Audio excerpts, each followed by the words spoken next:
हरिओम। इससे पहले के वीडियो में हमने जाना अंगुली के औसत स्वरूप के बारे में। अंगुलियां लंबी हों, छोटी हों, मोटी हों, पतली हों तो उनका क्या क्या फल रहता है। आइए आज की वीडियो में जानते हैं एक एक अंगुली के बारे में। यदि एक अंगुली बड़ी हो या छोटी हो तो उनका क्या फल रहता है, जानते हैं। सबसे पहले शुरू करते हैं तर्जनी अंगुली से।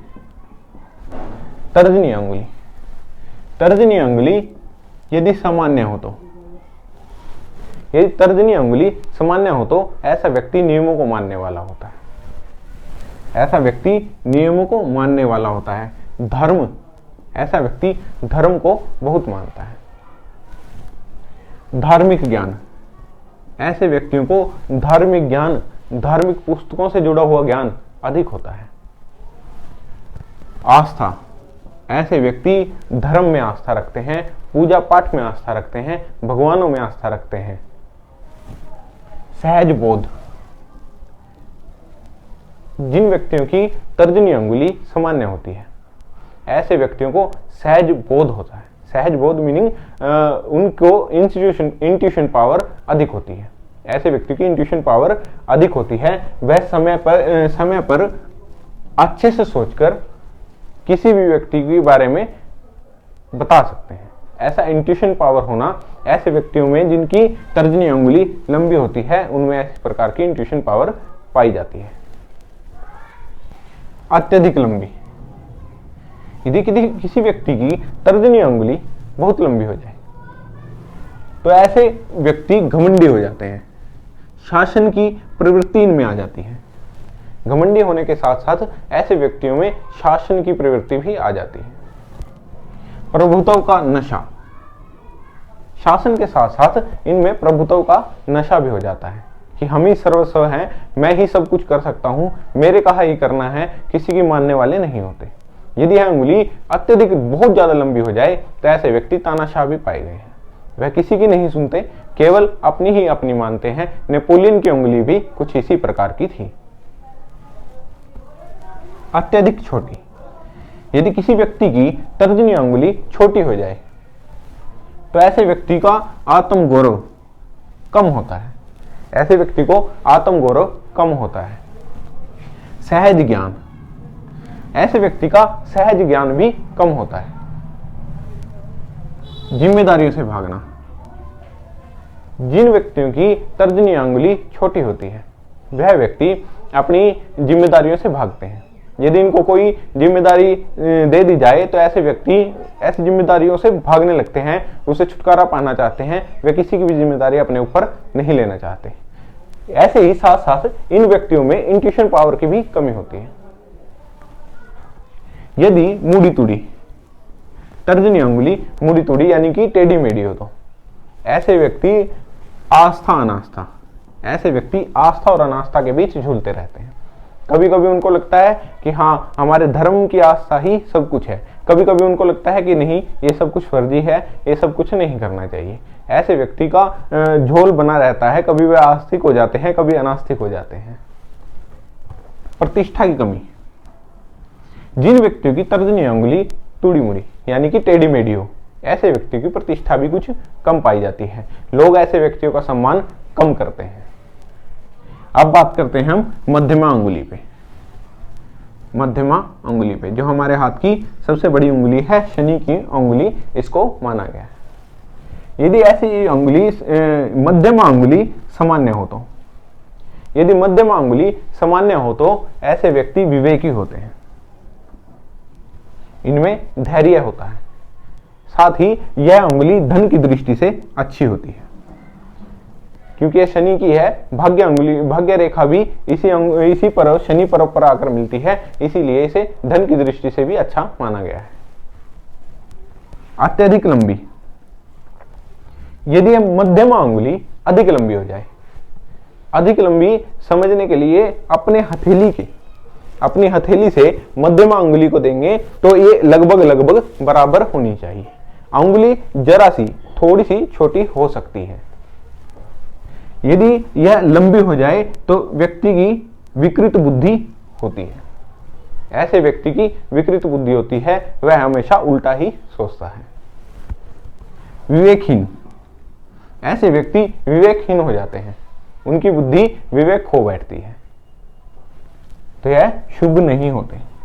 अत्यधिक छोटी, यदि किसी व्यक्ति की मध्यमा अंगुली अधिक छोटी हो जाए, हाथ की हथेली के मुकाबले अंगुली मध्यमा अंगुली अधिक छोटी हो, तो ऐसा व्यक्ति स्वभाव में निष्ठुर, ऐसे व्यक्तियों की स्वभाव में निष्ठुरता आ जाती है। ऐसे व्यक्तियों में छिछोरापन आ जाता है।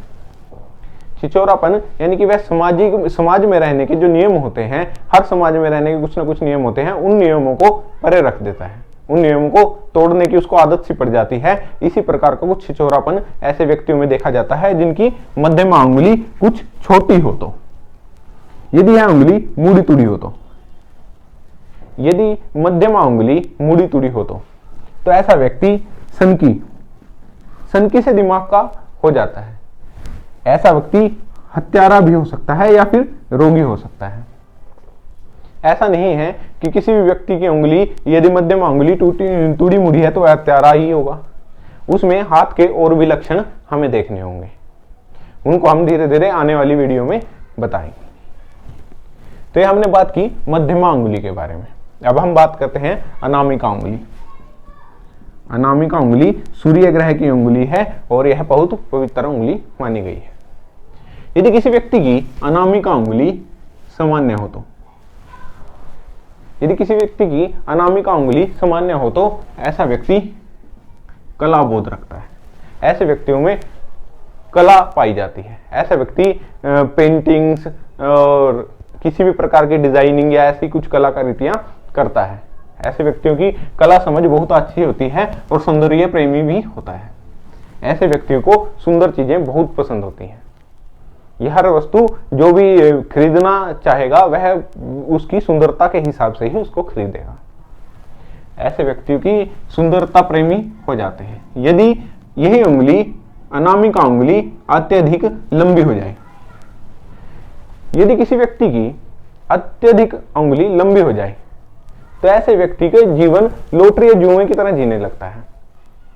ऐसा व्यक्ति जीवन को लॉटरी समझ लेता है या फिर जुए की तरह जीने लगता है। वह व्यक्ति धन कमाने की इच्छा में जुए लॉटरी भी खेलने लगता है, अपना मान सम्मान सब कुछ इनमें लुटा भी देता है। यदि अत्यधिक छोटी हो, तो यदि किसी व्यक्ति की यह अंगुली छोटी हो जाए तो केवल धन की इच्छा से, तो ऐसा व्यक्ति केवल धन की इच्छा से कलाकृतियां करता है। ऐसा व्यक्ति एक अच्छा पेंटर तो नहीं हो सकता, पेंटर अच्छा हो सकता है, लेकिन ऐसा व्यक्ति पेंटर अच्छा हो सकता है, यानी कि वो कलाकृतियां तो बना सकता है, लेकिन वह केवल धन की इच्छा से ही उन कलाकृतियों को बनाएगा और उनको बेचकर धन अर्जित करने की इच्छा से ही केवल ऐसा कार्य वो करता है। वह दिल से कलाकार नहीं होता। जिन व्यक्तियों की यह अंगुली तुड़ी मुड़ी हो, तो जिन व्यक्तियों की यह अंगुली मुड़ी तुड़ी हो, तो यानी कि टेढ़ी मेढ़ी हो, तो सामान्य हो लेकिन टेढ़ी मेढ़ी हो, तो ऐसा व्यक्ति कला की समझ ना के बराबर रखता है। ऐसे व्यक्ति को कला की कोई समझ नहीं होती, वह केवल दिखावा करता है कि वह एक कलाकार है। उस व्यक्ति में कोई भी पेंटिंग, चित्रकला इत्यादि करने की कोई भी कला नहीं होती। वह केवल धारणा बना लेता है कि हाँ मैं कलाकार हूं। जैसा कि सामान्य होने पर व्यक्ति एक अच्छी पेंटर हो सकता है, वह बहुत अच्छी अच्छी चित्रकला बना सकता है। कनिष्ठा अंगुली। कनिष्ठा अंगुली हाथ की सबसे छोटी अंगुली, जिसे हम बुद्ध की अंगुली कहते हैं। कनिष्ठा अंगुली बुद्ध की अंगुली, यदि यह किसी व्यक्ति की सामान्य हो, तो यदि कनिष्ठा अंगुली सामान्य हो, तो ऐसे व्यक्ति को व्यापारिक समझ बहुत अधिक होती है। ऐसे व्यक्ति को व्यापारिक समझ अधिक होती है। वह नए नए व्यापार के बारे में सोचता रहता है और उनमें कामयाबी भी हासिल कर लेता है। विज्ञान में रुचि। ऐसा व्यक्ति यदि वैज्ञानिक हो, तो बहुत कामयाब वैज्ञानिक उसको मानेंगे, क्योंकि उसको वैज्ञानिक समझ बहुत अधिक हो जाती है। शोध। ऐसा व्यक्ति यदि वैज्ञानिक हो, तो बहुत अच्छे अच्छे शोध कर सकता है। क्योंकि उनमें विज्ञान के प्रति एकाग्रता होती है और वो बहुत अधिक शोध करने की इच्छा के साथ कार्य करते हैं और वो उन शोधों को कर भी लेते हैं। अत्यधिक लंबी, यदि किसी व्यक्ति की कनिष्ठ अंगुली बहुत अधिक लंबी हो जाए तो यह केवल एक ही अंगुली है जो बहुत अधिक अंगुली लंबी हो जाए तो यह अच्छी होती है।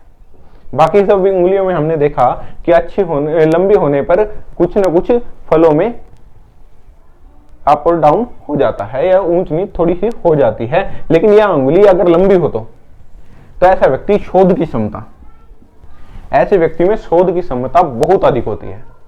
जिन व्यक्तियों की यह अंगुली लंबी हो जाए, कनिष्ठ अंगुली लंबी हो जाए, तो ऐसे व्यक्तियों में वैज्ञानिक समझ असीमित मात्रा में भी पाई जा सकती है।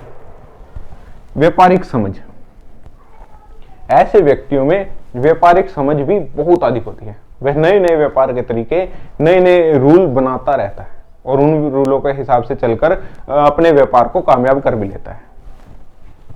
ओजस्वी वक्ता, जिस व्यक्ति की कनिष्ठ अंगुली लंबी होती है, ऐसे व्यक्ति बहुत अच्छी बोलने वाले होते हैं। उनकी वक्ता शैली बहुत अच्छी होती है, बोलने की शैली उनकी बहुत अच्छी होती है। ऐसे व्यक्ति वकील भी पाए गए। अत्यधिक छोटी, यदि किसी व्यक्ति की यह अंगुली छोटी हो जाए तो वह विश्लेषण की क्षमता कम हो जाती है। तो ऐसे व्यक्तियों में विश्लेषण की क्षमता कुछ कम हो जाती है। असफल व्यापारी होते हैं, ऐसे व्यक्ति यदि व्यापार कर भी लेते हैं तो वे व्यापार की नॉलेज को बढ़ा नहीं पाते और व्यापार में असफल हो जाते हैं। असफल होने के कारण इनको केवल नौकरी करने की ही सलाह दी जाए तो ज्यादा अच्छा है। ये व्यक्ति नौकरी करें तो ज्यादा अच्छा है, व्यापार में ऐसे व्यक्ति कामयाब नहीं हो पाते। मुड़ी तुड़ी, यदि कनिष्ठ अंगुली मुड़ी तुड़ी हो, यदि कनिष्ठ अंगुली मुड़ी तुड़ी हो तो ऐसा व्यक्ति ईमानदार नहीं होता। ऐसे व्यक्ति में प्रतिभाएं रह सकती हैं, उसे व्यापारिक समझ हो सकती है, ज्ञान हो सकता है, विज्ञान में रुचि हो सकती है, लेकिन ऐसा व्यक्ति ईमानदार नहीं हो सकता। तो आज हमने जाना तर्जनी, मध्यमा, अनामिका एवं कनिष्ठा के अलग अलग फलों के बारे में। ऐसे ही इनके बारे में, इनकी लंबाई के बारे में, लंबा या छोटा होने के बारे में इससे पहले की वीडियो में मैंने आपको बताया था। एक बार फिर से देख लीजिए। यदि तर्जनी अंगुली मध्यमा के प्रथम पर्व, मध्यमा के पहले पर्व के आधे हिस्से तक आए तो यह अंगुली की सामान्य स्थिति है। इससे ऊपर हो जाए तो अंगुली लंबी है, इससे कम हो जाए तो अंगुली छोटी है। इसी प्रकार मध्यमा हथेली, जितनी अपनी हथेली, हाथ की हथेली होती है उतनी ही अंगुली का होना शुभ माना गया है। वह सामान्य आकार की मानी जाती है। अंगुली जरा सी छोटी हो सकती है लेकिन बहुत अधिक छोटी नहीं हो सकती, वह सामान्य स्थिति है। अब हम बात करते हैं अनामिका। अनामिका मध्यमा के प्रथम पर्व के, मध्यमा के प्रथम पर्व से हल्का सा ऊपर, हल्का सा जरा सा ऊपर हो तो यह इसकी एक सामान्य स्थिति है, तो यह इसकी एक सामान्य स्थिति है। कनिष्ठ अंगुली, कनिष्ठ अंगुली अनामिका, अनामिका अंगुली के प्रथम पर्व की संधि रेखा, प्रथम और द्वितीय पर्व की जो संधि रेखा है इसके बराबर या इससे थोड़ा सा ऊपर हो तो एक सामान्य स्थिति है। यदि यह अंगुली यहां तक आ जाए तो यह लंबी अंगुली मानी जाती है, यदि यह अंगुली यहां तक रह जाए तो यह एक छोटी अंगुली मानी जाती है। आज की वीडियो में इतना ही, मिलते हैं किसी ऐसी ही वीडियो में, तब तक के लिए हरिओम।